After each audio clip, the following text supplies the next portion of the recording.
Hello friends, welcome back to my channel. SM ওয়ার্ল্ডের আরেকটা নতুন পর্বে তোমাদের সবাইকে স্বাগত জানাই। আশা করি তোমরা সবাই খুব ভালো আছো। আমিও খুব ভালো আছি। আজকে এসে গেছি মাছের ঝোলের রেসিপি নিয়ে। একদম পাতলা হালকা মাছের ঝোল, গরমের সময় যেটা খুবই উপাদেয়। আমি যেভাবে বানাই চলো তোমাদের সাথে শেয়ার করি। মাছের পাতলা ঝোলের জন্য আমি নিয়েছি, এই দেখো, ঝিঙে একটু পাতলা পাতলা করে কেটে নিয়েছি।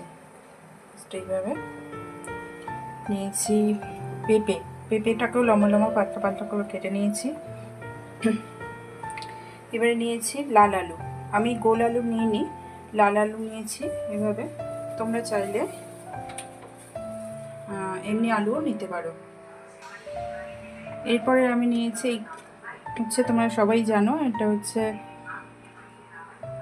কাঁঠালের দানা। কাঁঠালের দানাকে আমি উপরে খোসাটা ছাড়িয়ে এইভাবে দু টুকরো করে কেটে নিয়েছি। নিয়ে নিয়েছি 4টে চেরা কাঁচা লঙ্কা, একটা পেঁয়াজ কুচিয়ে নিয়েছি। এটা অপশনাল, তোমরা নিতেও পারো, না নিলেও চলবে। আমি আদা ব্যবহার করব না, তাই পেঁয়াজ নিয়েছি। আর যারা পেঁয়াজ দেবে না তারা আদা ইউজ করবে, আর আদা পেঁয়াজ দুটোই ইউজ করা যায়। আর এই নিয়েছি, দানা বার করে নিয়েছি, টমেটো কেটে নিয়েছি দানা বার করে। আর নিয়েছি ধনে পাতা কুচিয়ে নিয়েছি। এবার আমি একটা মশলা রেডি করব। যে মশলাটা আমি রেডি করব তার জন্য প্রথমেই আমি নিয়ে নিচ্ছি হলুদ। আমি যেরকম ঝোল বানাবো সেই অনুমতো হলুদ নিচ্ছি। হাফ চামচের একটু কম হলুদ নিলাম। আর কালার হওয়ার জন্য সামান্য কাশ্মীরি মির্চ নিয়ে নিলাম। হাফ চামচ ধনে গুঁড়ো, হাফ চামচ জিরে গুঁড়ো। অল্প করে একটু জল দেব, নিয়ে সবকটা মশলাকে আমি মিশিয়ে নেব। মিশিয়ে নেওয়ার পরে এটাকে সাইডে রেখে আমি রান্নাটা শুরু করব। ততক্ষণে এটা ভিজে যাবে, যেহেতু গুঁড়ো মশলা, তো একটু ভিজে গেলে অনেকটাই ফুলে ওঠে এবং আসল যে টেস্ট সেটা বেরিয়ে আসে। এগুলো ভিজুক আর আমি ততক্ষণে রান্নাটা কমপ্লিট করে নিই। দেখো, আমার কিন্তু মাছ ভাজা হয়ে গেছে। মাছগুলোকে আমি তুলে নিয়েছি। প্রথমে কড়াইতে কিছুটা তেল গরম করতে দিয়েছি, অল্প করে তেল দিয়েছি, যেহেতু গরমের সময় বেশি তেল না খাওয়াটাই বেস্ট, তাই আমি অল্প তেল দিয়েছি। দিয়ে দিচ্ছি 5 ফোড়ন।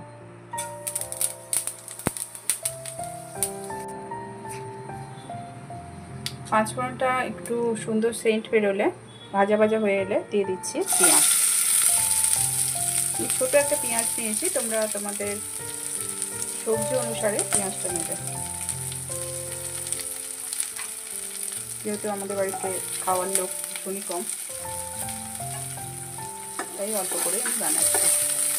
এটা বেশি ভাজবো না, অল্প একটু জাস্ট সতে করে নেব।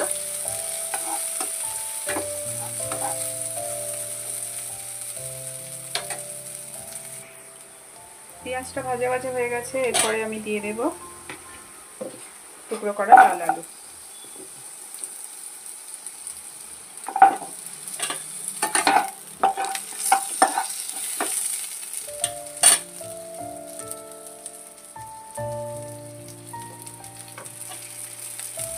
লাল আলুর সাথে দিয়ে দিচ্ছি পেঁপেগুলো, কাটা পেঁপেগুলো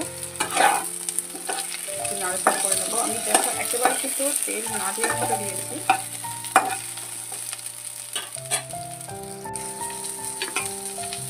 পেঁপে আর লাল আলুটাকে আমি বেশ খানিকক্ষণ নাড়াচাড়া করে ভেজে নেব।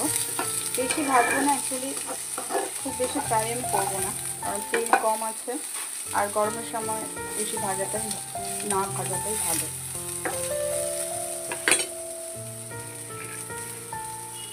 হালকা করে ভাজা করে এরপরে আমি দিয়ে দিচ্ছি ঝিঙের টুকরোগুলো।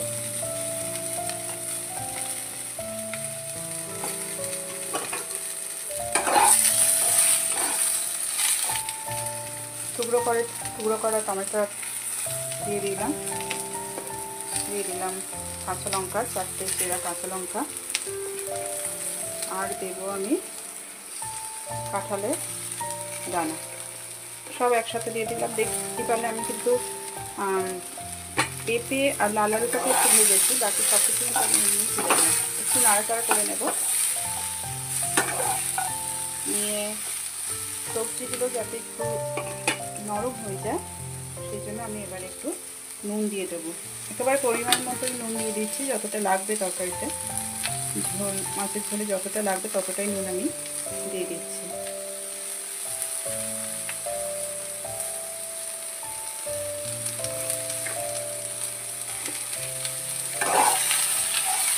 আর একটু নাড়াচাড়া করে নেব, মিশিয়ে নেব সব কিছু।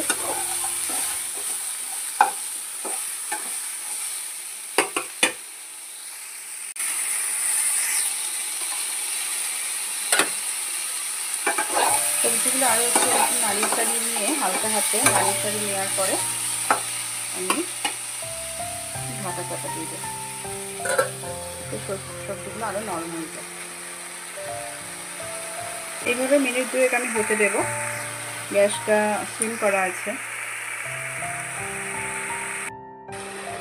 2 মিনিট পরে আমি চাপাটা খুলে নিয়ে আর একটু নাড়াচাড়া করে দেবো। দেখো অনেকটা জল বেরিয়েছে আর সবজিগুলো কিন্তু নরম হয়ে এসেছে। এই অবস্থায় আমি দিয়ে দেবো আমার আগে থেকে রেডি করে রাখা মশলাটা অ্যাড করে দিলাম।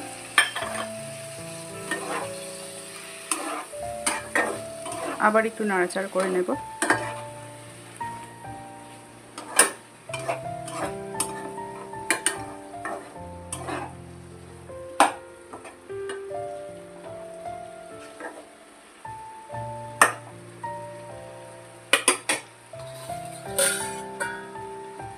আবার একটু ঢাকা চাপা দেব।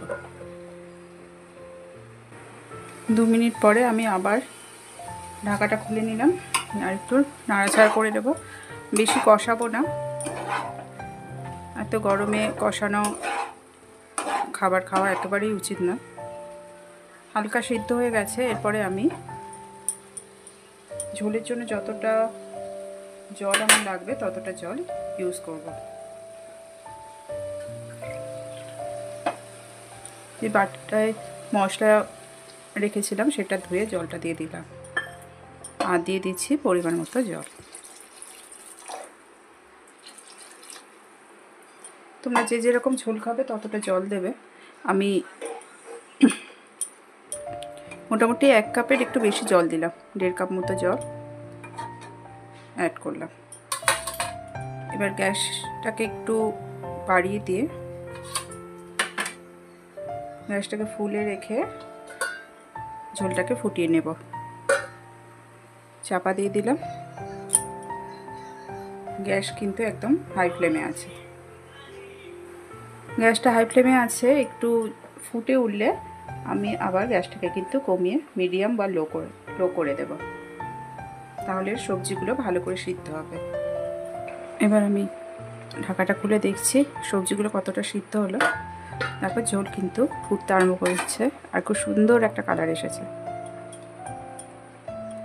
দেখি পেঁপেটা সিদ্ধ হয়েছে কি। হ্যাঁ, মোটামুটি সিদ্ধ হয়ে গেছে। আর একটু ঢাকা চাপা দিয়ে রাখতে হবে, গ্যাসটাকে সিম করে। লাল আলুগুলো সিদ্ধ হয়ে গেছে। গ্যাসটাকে সিম করে আরও একটু ঢাকা চাপা দিয়ে রাখবো। ঢাকনাটা খুলে নিলাম, সবজি সব সিদ্ধ হয়ে গেছে, মোটামুটি 80% সিদ্ধ হয়ে গেছে। এরপরে আমি মাছটাকে দিয়ে দেব।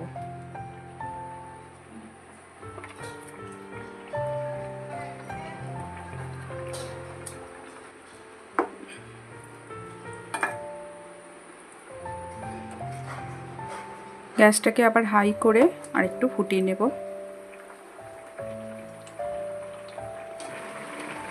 ঝোলটা কিন্তু হয়ে গেছে, অলমোস্ট ডান। সমস্ত সবজি একেবারে সিদ্ধ হয়ে গেছে, ঝোলটা মাখা মাখাও হয়েছে, গা মাখা। আমি আদা ইউজ করিনি, তোমরা চাইলে আদা পেঁয়াজ দুটোই ইউজ করতে পারো, কেউ চাইলে শুধু আদা দিয়েও করতে পারো।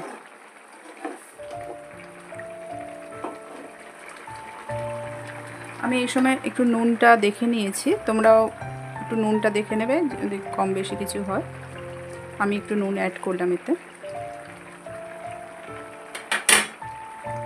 এবার উপর থেকে দিয়ে দিচ্ছি ধনেপাতা।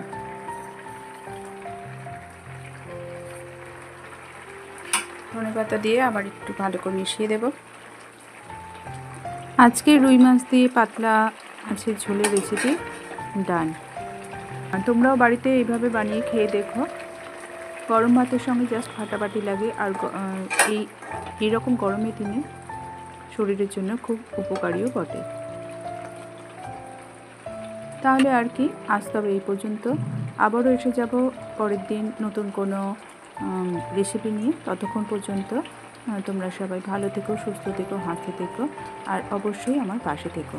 নতুন বন্ধুদের স্বাগত আর পুরনো বন্ধুদের অনেক ভালোবাসা জানিয়ে আজকে তাহলে আসি, টাটা।